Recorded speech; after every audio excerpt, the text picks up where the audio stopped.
my question for you, Couch Potatoes and Patrick, is: do you think KB and Edmond will say yes at the altar, even with all the things that they're going through? It all depends on what KB wants. Will she make him marry her, or will she allow him to be free? One in control. She really is the one in control. You ain't lying. KB and when we get in the store, you ain't getting nothing. Don't ask for nothing, and don't touch nothing. Yeah. She is his mama. Yeah.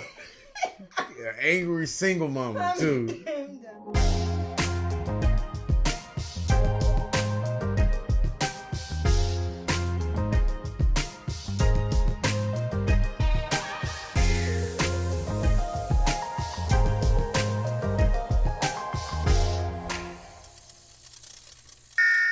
The Love is Blind Season 9 Episodes 10 and 11 review. This is Couples Couch with Pat and I'm Cam. Let's get into the train wreck that is Love is Blind and all their cast members. I love this. I laughed. It tickled me so.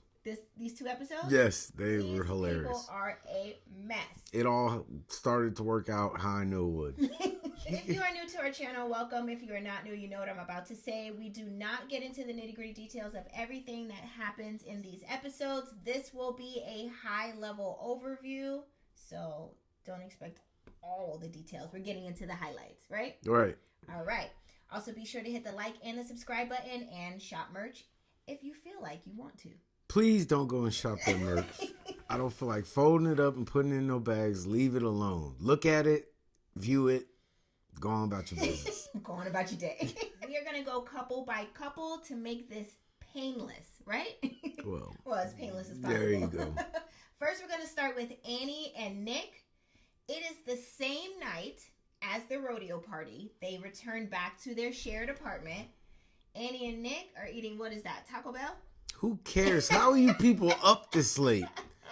Like, if we go to an event, I'm going to sleep. Sleep. So they come home and they sit in the kitchen and Annie starts asking Nick about his conversation with his second pick and how did that go and how did she feel? And he was like, well, she was hurt, but, she understood and we had a good conversation. All right, I tried to take her out back, but she wasn't down.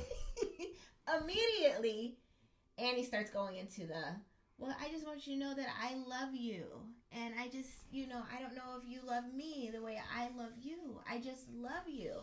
Nick, get you a squirt bottle. Love you. I want y'all to take a drink every time you hear Annie say, I love you. We're going to be twisted. Well, ain't nothing in here but soda, so we just going to be 10 pounds heavier. It's going to be bloated. And I got icy orange. But listen, I'm just going to say this.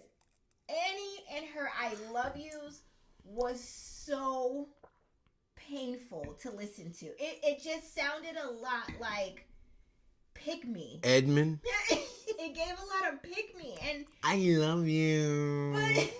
But the thing is, we needed KB to step in. I don't want to hear you I love you. I don't want to hear that right now. I don't understand why she continued on telling Nick I love you so many times when he's telling her whiskey. I love you. Bourbon. Tequila. Those are the reasons?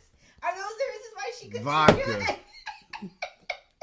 Yo, she can't even look at it with I love you so much. Why are you here? Why are you even talking with a person?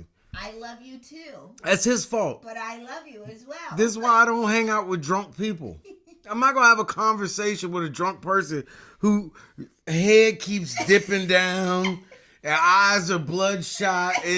Why am I taking anything this person says serious? Because I love you. Unless we on a traffic stop, go to bed. Annie still feels like she is into Nick more than he's into her. Annie don't know what life she's into. She don't know what year it is. She's not sober. None of these people should be held accountable for anything they've done. Joe was thrown off. You made a good point earlier. Why did Nick continue to talk to her as though she was with it?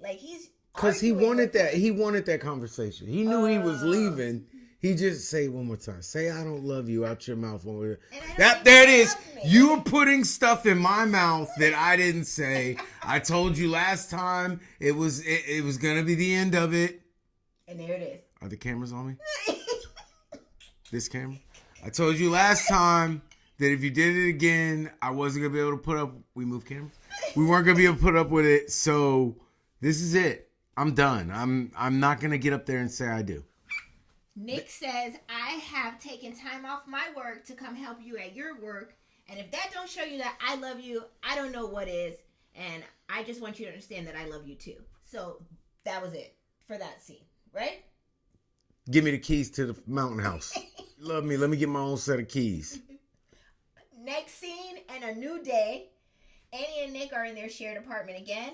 And Nick says to Annie that he can't stand when she puts words in his mouth. And he's referring to the night where she kept saying, I don't think you love me. You don't love me. And he's like, when did I ever say that? I never ever said that. And then she says things like, well, I just want to be happy and you should be happy, right? And he says he has been happy, but this is a breaking point for him. That's what he tells Annie. Nick says the wedding is something I do not want to do. I didn't see that coming in that scene. It just kind of came out of nowhere for me. Like, it was in his script. It was all right, and now like, we break up. All right, I don't want to be here no more. She's like, wait, what? Right, that's how I felt. Like, go back. You had 2 pages when you flipped the page. You're a page ahead. Go back. Oh. That's not till we're at the coffee shop. Right. All right. He just blurted that out to me out of nowhere. The wedding is something I do not want to do, and I can't go on like this any longer. Annie says to Nick, no, I will be a great wife. I will have a great marriage. I will be a great mother. To Nick someone says, else. My answer is no. He got real stern in that moment, did he not? It was like, no. My answer is no. Nope. Says you need to get out of your head and you can do this with me. You are Nick, mother effing whatever he is. I don't know his last name. Do you know his last name? Gone. Nick, mother effing gone. I don't know if she said mother effing. Maybe that's the in me to add a little extra seasoning to it. But you know, effing mother gone. I'm just saying. So she's like, you can be happy. You've done all these things. You can do this. You can do this. Please, Nick. Please. Now, this is where she lost me because anytime you start begging a man, I tap out. You can't be begging no man. This sounded a lot like begging. Did it not? It sounded just like begging. It was like, don't beg me. I started to cringe for her. Please don't be begging him. Please. You can do this. Stop. No. No. You can't. When someone come to break up with you, you can't unbreak up with them. Like, he says, I don't want to be together. No. Annie. I'm not going to let that happen. Like, you can't really. He says, Annie, 1 + 1 don't equal 3. It can't equal 3. She's like, watch me make it equal 3. Wait. What? What? He says, you can't stand up there and tell me to just marry you. Like, I'm not going to do it. He says, I'm unwilling to marry you because I am unhappy. Again, I was not expecting all these to just come. Like, where did all this just come from? How you go from eating your chalupa at Taco Bell late night to just straight, I'm not happy. I don't want to stand up there and marry you. This ain't what I'm going to do. Have you seen and heard the things that come out of Annie's mouth? Have you seen how she conducts herself? Annie says, all right, let's go pack then. My question for you, Couch Potatoes and Patrick, is do you think Nick knew since Mexico that he didn't want to marry Annie? Yes. Most of these people knew since they saw him they didn't want to be. We bagged the one girl who knew from the gate, like, all right, Patrick ain't for me. Yeah. And cut it off before it could even get anywhere. Mm-hmm. She probably shouldn't have kissed him so much and done the face grabbing, but yeah, she knew from the gate, I don't like her. That's pretty much it for Annie and Nick. And the problem is, Annie and Joe's partner, they both knew that their guy didn't like them. That's why they were acting so insecure like that. I mean, that's probably already part of their personalities, but that definitely brought it out. Okay, that makes sense. If we could see it, they could feel it. I know when a person don't like me. Well, they already said Nick was calculated anyway, so I guess this is part of his calculations. Yeah, he was trying to get out of here with. I guess he got his little bit of Love is Blind fame. Yeah. And he walked out clean slate. I don't know clean slate, but he walked out kind of clean. Huh? I don't know. I don't know either. Let's get into... Left Annie and all her hair. Let's get into the next couple. Annie and Nick are donezo. Yeah. They will not be getting married. Let's move into the next couple, which is Madison and Joe. There we go. Lego. Next couple is Madison and Joe. Joe meets Madison's family, and her mom tells Joe that Madison needs somebody there for her because 40 years from now, her, the mom, will not be here to take care of Madison, and she needs someone that can help Madison see.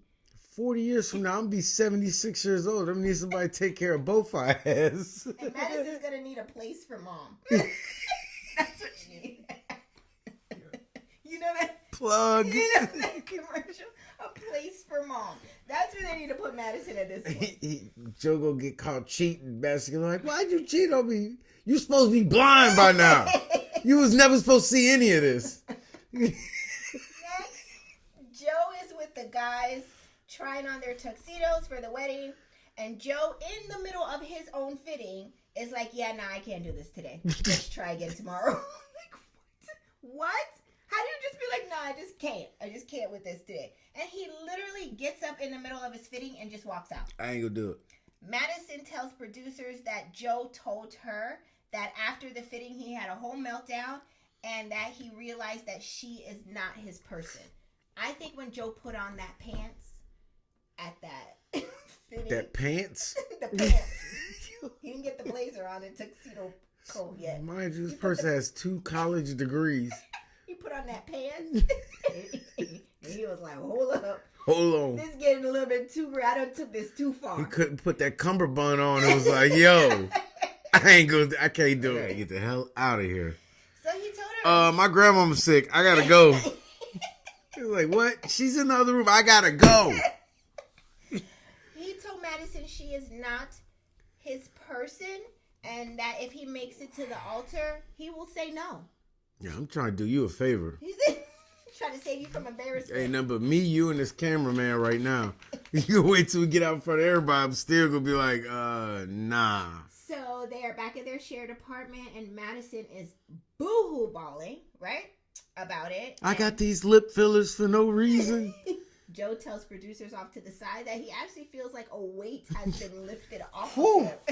I know y'all got used to me being drunk Joe, but I was suppressing some feelings. I've never felt freer.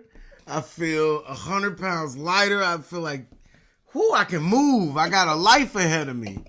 He said that had he had gotten married and had a family with her, he would be miserable because Madison is not his person and that's it. Meanwhile, back in their apartment, they showed Madison pressing him for answers like, what is it then? What is it? Is it me? Did I say something? Did I do something? All of it. What is it? Like, what is the reason why you can't marry me? And he's like, I ain't got a reason. It's just not right. Have you seen your behavior over the course of 4 weeks? This is 4 weeks. This ain't even 8. Right. This is. Have you seen your behavior over the month of September? My question is for you, Couch Potatoes and Patrick. Why do you think Joe ended the relationship? He didn't give a for real reason outside of that's just not my person. Have you seen her behavior? What is it? Let me sound like Madison. Yeah, I don't know. It's going in that room just to cry loud enough for me to hear you. And then when I call you out on it, you make it seem like that was a sane move. I'm going to go, I want you to, like you're a child. Right. And then you're like, well, come check on me. No, I'm not going to, then I play into child behavior. So then what do? Oh, I'm going to go into another room with a door and leave the door open and cry even louder than before so you can hear. You are a child. No one wants to be married to a child. You don't have the energy for that. And my question also, Couch Potatoes, that I don't have here, but I'm just going to ask it. Are you surprised that Joe said, I don't want to marry her or Madison at that point? Did you see the time when he just tried to have a conversation about natural feelings that you would have about such in a process getting married to a stranger and to be able to bring up to the stranger like, yo, this is kind of crazy. What do you mean? I'm all here. I knew what this was. Like, all right, calm down. I'll just keep the shit bottled up until I tell you I don't want to marry you. Cool. And that's what happened. Like, this shit, duh. Well, we have our answers, y'all. Right. Like, Madison, Jesus. I hope that answered it for you. More predictable than a Mission Impossible movie. Madison, I hope that you got your answer. You know, Joe wouldn't give it to you, but Pat just gave it to you straight like that. Yeah, you're not his type. That's it. Let's move. That too. Okay, let's move into the next couple. Let me tell y'all out there. Oh, God. I'm probably going to get in trouble at the next man's meeting. But if a man tells you, I usually date women a little more athletic, that means he finds you big. Did you tell me that when we met? No, I was talking about your style. I said I wanted you to dress more athletic. Because you would come over just to hang out in high heels and a skirt and shit. I'm like, yo, you make it seem like you want to go somewhere. You going to be late? You leaving somewhere after this? Like, can you put on some lounge wear? Right, like, jeez. Not athletic wear. Do you own sweatpants? Well, let's see those next time. Shut up. Let's move into the next couple, Allie and Anton. No, it was a problem, Kamara. It was a problem. If y'all don't know, I'll give you a little history. Kamara used to come over dressed to the T's to hang out. To hang out, like dress up. So one time, I had to call her out on it. She came over to the house. I answered the door in a suit. He did.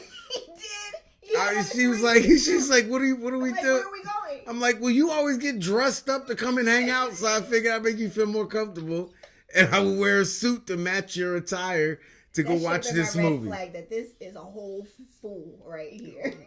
Yo, what's the most main character thing I've done? There it is.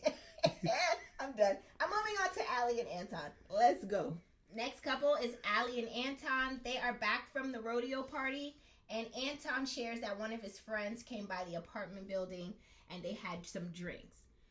Allie goes into the fridge and is like, okay, well, make me a drink. And she's like, yo! What the bumba clot? Where the drinks at? We had all these drinks.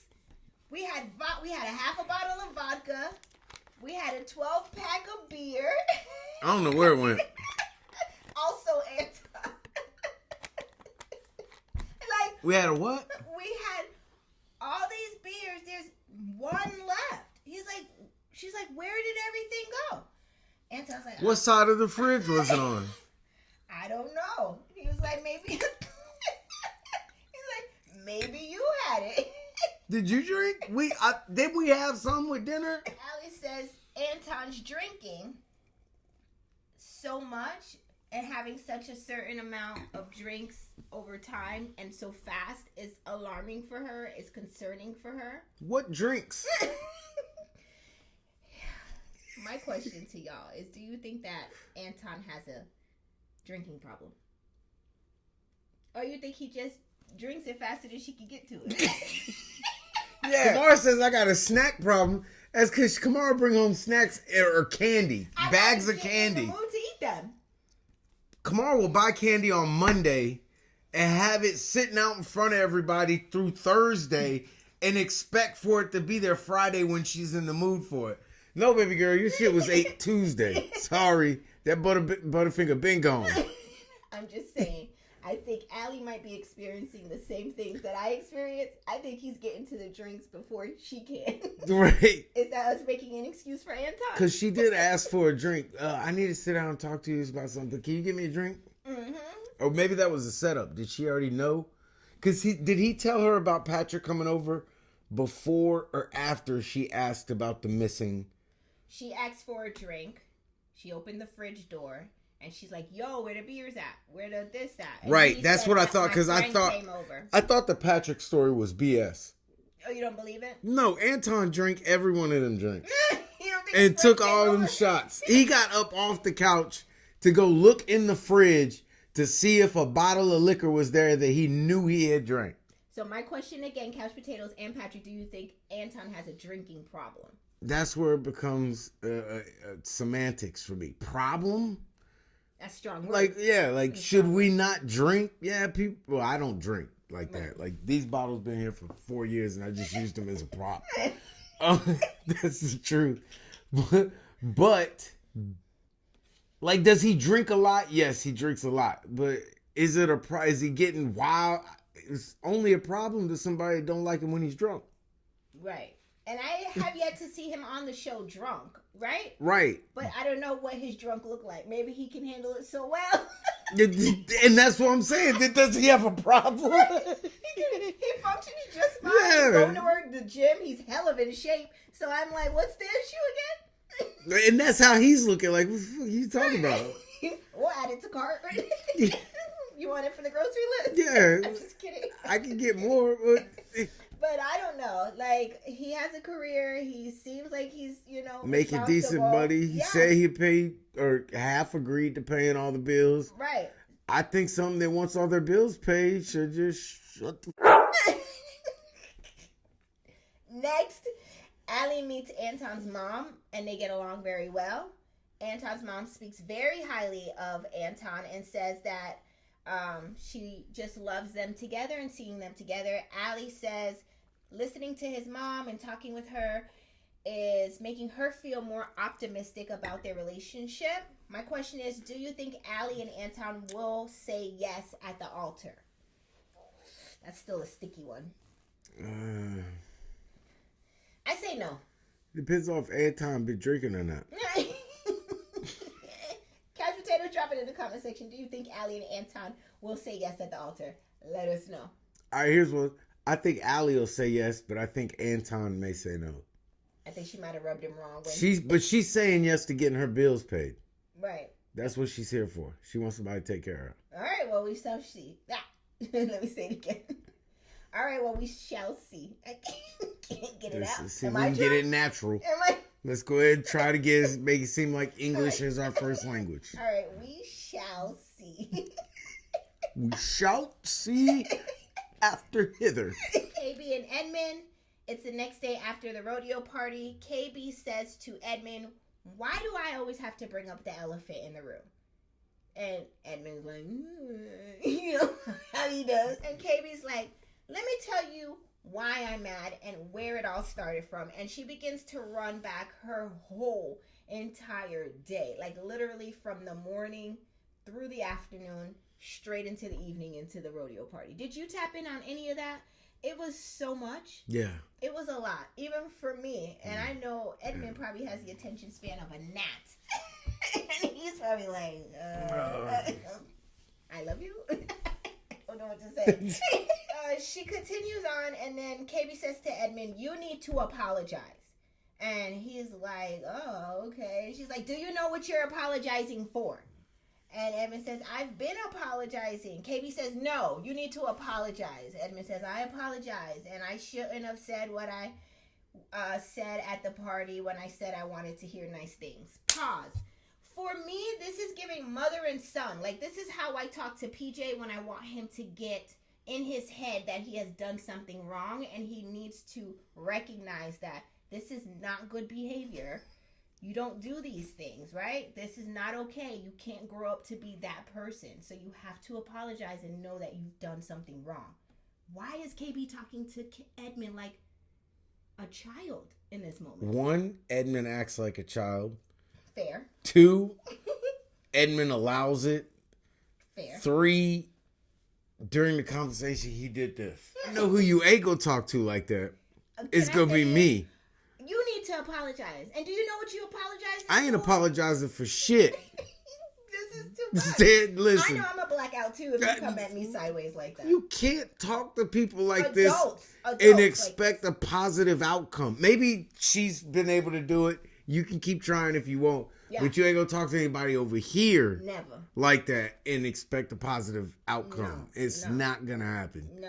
I don't understand how Edmond allows it. I have no problems arguing a point that I'm wrong about. Well, Edmond continues on to apologize, and then he says to KB, no. But you have to say something nice. And that is the reason. Backhand me whatever, but say something nice. You gotta say something nice to me. Somebody will take him on TikTok and remix it. Say something, say something, say something. Boom, boom, boom, boom, boom. Say something, something. That. He says, I need you to say something nice because I need that. There's some things you need, but somebody coddling you more than you've already been coddled is not what you need. I don't understand why he's talking like this, why he's always having to sound like he's in excruciating pain when he has to get his point across. It's giving whiny baby, right? I don't know. I don't want to dig into it because I believe there truly is a problem. And if there truly is a problem with him, I don't want to be the dude making fun of him too much. So I'm going to let him slide. Okay, we'll let it be. Because I think there's truly something wrong with him. As you laugh. Next, KB and Edmond go snowmobiling. And off camera, I guess they had an argument in the car, is what KB said. Because Edmond goes off about not wanting to do a certain theme for his bachelor party, right? KB says he was dismissive in the car. He wouldn't look at her. He was acting some kind of way. And she got in her feelings. And then they got out the car, onto the snowmobile, and the camera started rolling. And then, boom, he turned it on for the cameras, apparently is what KB says. Like, he started being, like, fun and happy and no problems, no issues. They get to the top of the mountain, and KB is, again, requesting an apology and acknowledgement for the behavior that he just had in the car. And Edmond is like, you want me to say sorry just to say sorry? I can say it, but you know it's not going to be sincere because I'm not sorry about nothing.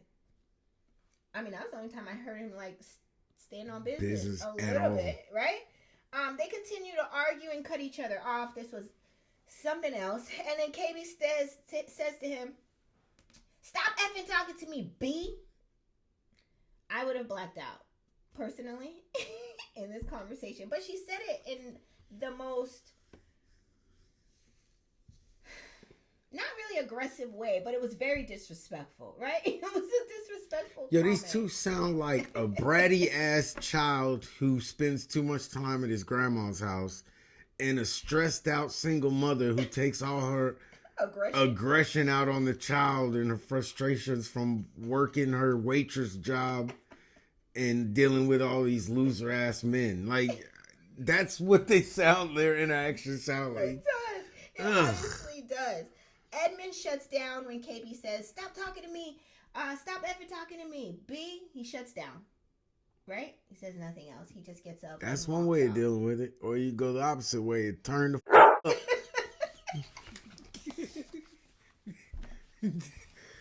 I would turn up. Yeah, you already know. We'd have been throwing snowballs at each other out there.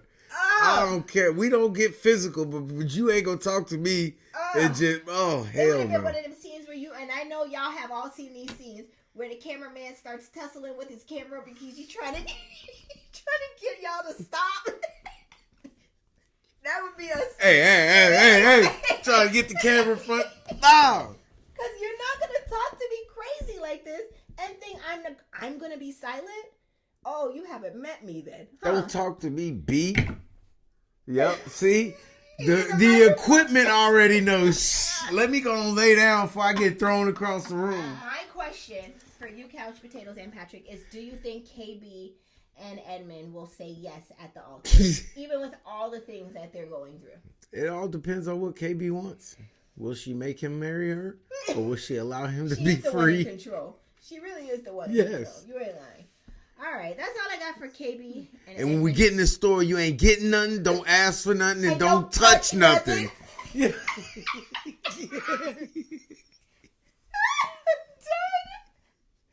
She is his mama. Yeah. Angry single mama, too. I'm done. Let's move into the next and last couple, that is, Megan and Jordan. Next and final couple is Megan and Jordan. Megan meets Jordan's family, and they love her and welcome her at lunch, right? Is what they have. Mm-hmm. Next, Megan and Jordan are back in their shared apartment packing up, and Megan mentions that their conversation has dwindled down to next to nothing. She said, we had lots of conversation in the pods, and now there's nothing. I remember seeing in that scene, poor Jordan, he looked exhausted, right? Yeah. He's like, this is not the pods. And Jordan says he doesn't like the fact that Megan tells him he can't be tired. Meaning, he'll say, I'm tired, and she'll be like, we're all tired. We're all tired. And then we all need a nap. What are you talking about? So we all just supposed to stay tired? She says that he mentions he is tired all the time, when in reality, we're all tired. We're all doing things. And he's saying, I'm not taking away from the fact that you're tired. You have a big boat of things to handle. I also have a boat. It may not be as big as yours, but I'm tired. Hell, let me live, cuz. My boat ain't got no sails on it. I'm out here rowing every day. I'm in the trenches. Jordan says, I work 10-hour days, and I'm talking to people all day long. Megan says, I would like to hear how your work is. Like, tell me about your day. I just worked it for 10 hours. I don't want to come home and talk about it. What are you talking about? She want to hear the work tea. Go do some push-ups or something. Megan says she's busy all the time with playing tennis, then flying to LA, and then she'll come back, and she'll like to do things like go out to happy hour. See, what Megan don't understand is the hustle and bustle. He already working 10-hour days, and we're not even including his commute. He probably got at least an hour commute each way. And then got to take care of his child. And which his child is not at his house readily waiting for him. Yeah, he might have to stop over there. Right, ain't no Mike. He live over there. He don't live with Jordan. Remember, he lived with his mom. Right, that's what I'm saying. Jordan might have to stop over at his baby mom's house. And I said, ain't no Mike. That's where the kid is. Okay, so we saying the same thing, but you're being very aggressive, KB. We just have a conversation. Just calm down. Sorry.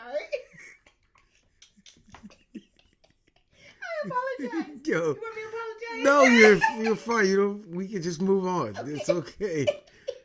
Jesus Christ. And you were the one that was confused. Like, I was talking about... I was not confused. You're the one who said might, and I'm like, ain't no might. You and said then you might. said, I didn't. You want me to No, this I back? said might, but who was I saying might about? Jordan. Might have to what? Stop at his baby mama house. Okay, and what was you saying?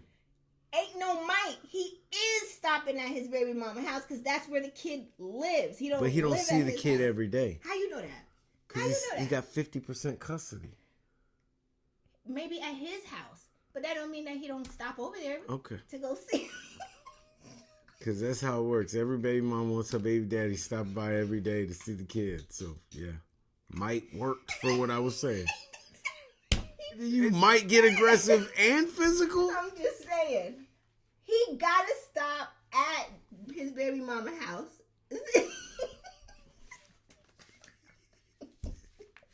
It's funny how you make excuses for him not to talk to a significant other.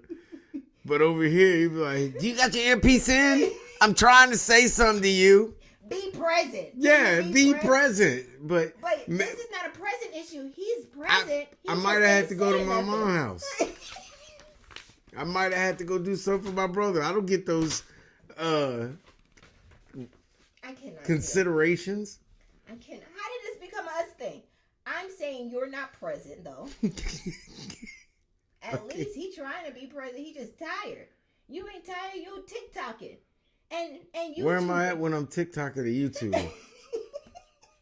Presently in the area, in the room. Your brain is not present with us. Your brain is in your phone. Have you ever heard y'all's conversations? Who's the y'all? You and the kids. Y'all talk a lot about nothing. And TikTok is we gonna watch a new haunted series tonight? Yeah, we gonna put the haunted series on. Well, I'm not watching that because I'm trying to go to sleep. Well, then you can go over there at iPad, do your iPad. Well, Mama, can you look at this wish list I got? You look at Peyton's wish list? Mom, look at my wish list. And what am I missing? You're not. I'm there. I hear it all. I'm just not responding, so I'm not financially attached to any of these wish lists. Or get roped into, well, you know, Johnny's dad, he came up and had lunch with him the other day. Oh, that's nice. So you'll come have lunch with me? Wait a minute. All I'm saying is, Jordan is present. He's just tired, boss. He may not be saying a whole lot, but he there. Me too. I'm here, there. But you in TikTok world. But so I got to be more than Jordan. I'm good. You here, but you swiping on YouTube. What's good for other people ain't good for what's going on in this house. Just like KB. I don't care about what your other little friends do. We digress. When you're under my roof. Like, we both pay bills here. Jordan says, life with kids is different. And I feel you, Jordan. He too busy in TikTok land. He's only here 48% of the time. Mentally. 48%. I'll leave this bitch. Okay, go on. I'll leave here 48% of the time and see what the difference is. He says, life with kids slows down. Traveling to Italy and all these other places with a 5-year-old will be a chore. Megan says she works hard to have the lifestyle that she has now, and she wants to travel, play tennis, play golf. She likes to go to nice restaurants, and having a man that courts her and plans nice dates are important to her. And she said in the pods, Jordan said he liked nice restaurants, but she ain't yet to been taken to Del Frisco's or Ruth Chris or Fogo de All Chao these men that y'all she have said in your was fantasies, where are they at? How many of them have you dated? and they ain't done nothing yet. How many of them have you dated? Listen, Well, I know they out there. They are out there. And they don't want your old ass. Jordan says all those rich business guys that you used to date didn't work out for a reason. So that's why you chose me. And Megan sat there. Hence, you ain't got no ring. Why do you have to iron her out like that in that statement? Well, people argue against reality with She said she wanted fantasy. to take it to nice restaurants, and he ain't done nothing yet. And Jordan looking like, I'm fighting for my life on the highway trying to get to It's work. nice restaurants. You talk about buying a $2 million house. It's Subway and Mike's, Jersey Mike's after that, baby. You better get used to hoagies. What you talking about, $2 million? I got a kid. I got to buy pumps and batteries and shit. Got time for this? Do you think Jordan is the right kind of guy for Megan? What do y'all think? Drop it in the comment section. Truthfully, probably yes. Mm-hmm. But she ain't the kind of guy Megan wants. Megan wants a sparkly dude. He ain't the kind of guy. Yeah. You said she ain't the kind of guy. I said he ain't the kind of guy she wants. Right. That's not what you said, but that's what you meant. Okay. Yes. I got you. I receive it. Even if I said it right, you going to go back to editing and I'll never know. You'll cut the shit out and be like, I ain't going to let him see that shit. I'm not going to do that. I would never do that. That's a lie. Why would you say you would never do that? You know you would. Listen, do you think Megan and Jordan will say yes at the altar? No. I think they'll say yes, but they won't work out. Okay. I think Megan will say no. And I think because she want to go to Del Frisco's, Ruth Chris, and she don't want Jersey Mike's for dinner every day, and she don't want ramen. She wants to live this elite lifestyle. And he's like, I'm part of the working class. Like, I got to be at this job. I got You see these tattoos? 40 hours of leave for the year. These tattoos scream I ain't corporate. Right. That's all I have for all of these people. So, Annie and Nick didn't work out. Nope. Joe and Madison didn't work out. Nope. We got KB and Edmond. We shall see. Depends on what KB wants to do. And then who else do we have? And then we have Allie and Anton. Thank you. And then now, so we got 3 couples. And now we got Megan and Jordan. So we got 3 couples that will make it to the altar. But will they say yes is the question. Anton gonna have one of them them liquor popsicles. Like, this is just a popsicle, say alcohol. The ones from Sam's. Yeah, and then Megan, I ain't never met a person say she don't want to talk about money and then proceed to talk about money with everything she says. Every last thing. My question for you, Couch Potatoes, did these episodes give everything it's supposed to have? Gabe, drop your comments in the comment section. We would love to hear from you. Also, be sure to hit the like and the subscribe button, and we will see you for the final episode of Love is Blind. And then I believe they have a review show after, right? Real quick, we didn't watch a lot of the pod, but it was brought to our attention that Edmond eats his own boogers. Oof. Oof. I just had to throw it out there. I'm thankful for you to bring that up. Not only a lot of people in the comments. dorky, quirky, and you're disgusting. Why would you do that though? It's such a big. For the same reason you talk like this and it hurt. I already have a hard time with, mouth to mouth stuff, and then now to know you're putting boogers in it. I'm supposed to. It's so much germs already in here, and you are intentionally adding more germs in here. Come on, dude. How? You eat boogers, but you don't kill bugs. Right. Make that make sense. It's the name of his books. I eat boogers, but I don't kill bugs. Gross. By Edmond. Escaping, aggressive. Behavior. He's ready to tell a story. All right, that's all I have for Couple Couch. Love is Blind. What do you got? Nothing. All right, Couch Potatoes, we will see you in the very next episode. Bye.